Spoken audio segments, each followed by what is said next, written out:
My thoughts on the One Health agenda and why it's important have a lot to do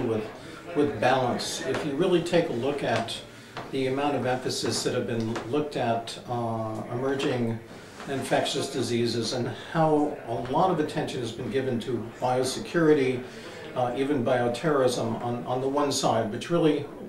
puts a lot of focus on ideas of urgency, of the needing to be involved in surveillance and monitoring, readiness, preparedness, etc.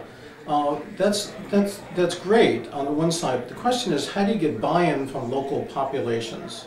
And I think the balance that One Health gives is that it really is focusing attention on matters that are of concern for the community. And these matters of concern have a lot to do with household livelihood, and they really fit in with a lot of the agenda of such things as of programs that are coming out looking at infectious diseases of poverty, some of the emphasis that the FAO has on really looking at the poor and health issues among the poor. And I think if we want to have surveillance that works in communities, in addition to offering them incentives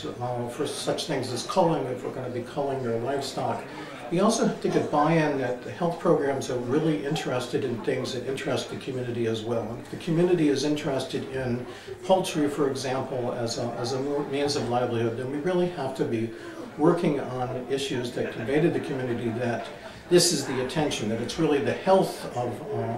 households, the health of their livestock, that is important.